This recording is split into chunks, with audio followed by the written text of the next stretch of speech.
So the trailer of Genshin Impact 5.7 just dropped, and my god, it considered whole lot of new information. And the trailer was literally entire chaos. Everything was chaotic, everything was chaos. We cannot even begin to understand what was actually happening. But someone's gotta do that.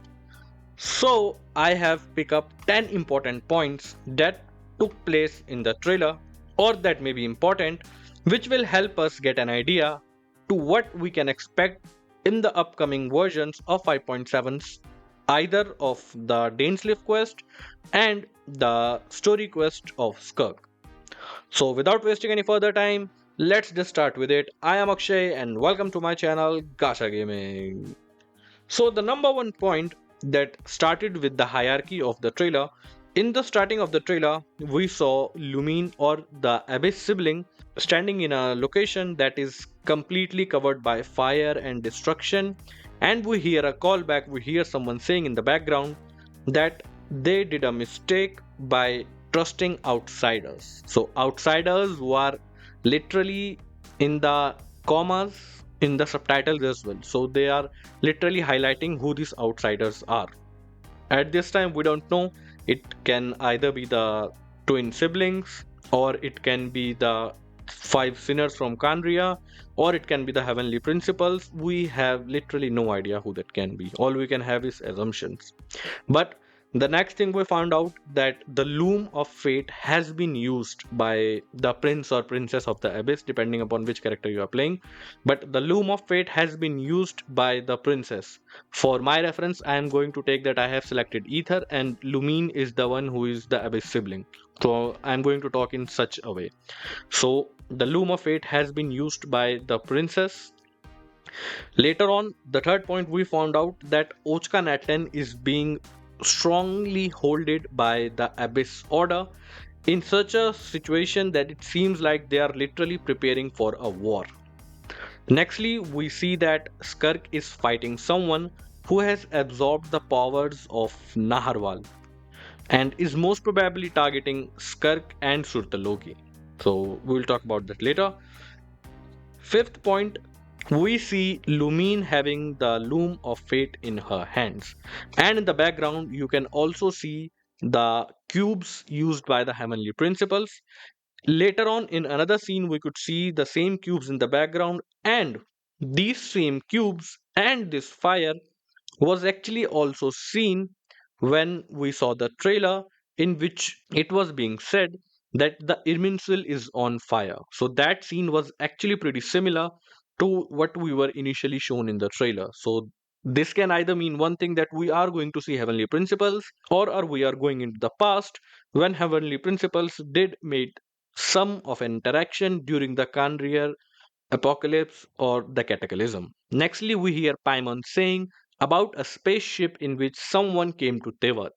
So, our most probable guess is the spaceship belongs to Ether and Lumine, but it can actually mean a variety of things. It can also be the spaceship of the girl we might meet who is from Kandria.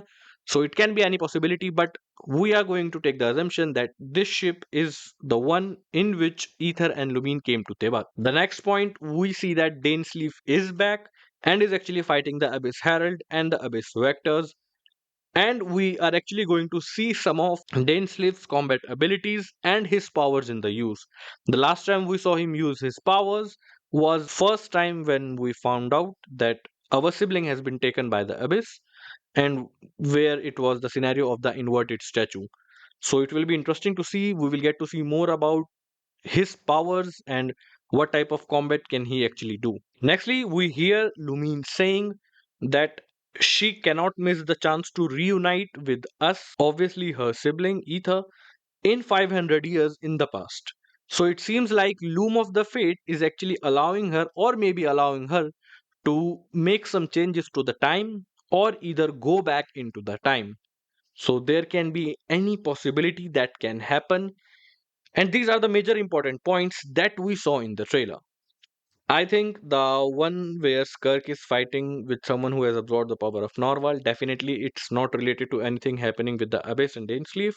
And the another one, I think when they are talking about trusting outsiders, when someone is talking about trusting outsiders, I think this is the past of the person who was finding Skirk, and the outsider he is talking about that maybe can be the sinners, including the Surtalogi.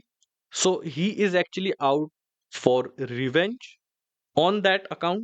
That's why he has absorbed the power of Nawal and is trying to kill Skirk and maybe then Sutalogi. But the important thing is, of the points that we found out from the main trailer, we are guessing that the Loom of Fate is complete, but it is not active yet. So, to active the Loom of Fate, we need some sort of an energy. For that, the entire Abyss Order is charged up in the Ochka Natlan. And we, alongside Dainsleif, is trying to save and stop the Abyss Order to getting the source of power which can be used to activate the Loom of Fate. And in the end, Lumine is able to successfully use the Loom of Fate, which provides her the ability to go into the past or can go into the past. And that's also how we reminisce what Lumine saw at that time and give us an idea of the cataclysm that happened a long time ago. So I think this story quest is going to be about the Abyss Order trying to get the power source to activate the Loom of Fate, with we and Dainsleif trying to stop them, and in the end, the Abyss Order getting it and using the Loom of Fate. But still, we somehow stop the Abyss Order from doing what they were doing. And that's, I think, is going to happen in the 5.7 Dainsleif quest.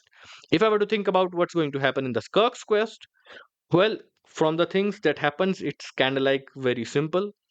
Some ancient being, some being from either from the past or from the abyss, is coming out for revenge against Surtalogy and Skirk, and that's why he is using or absorbed the power of the all-devouring Narwhal. So these are my assumptions, and obviously some of the summary of the trailers we saw in the version 5.7.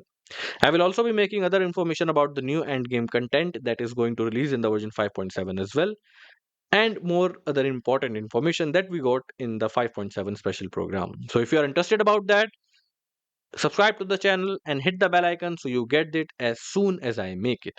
So until the next video or the next time or the next live stream, have a great time guys. Bye bye.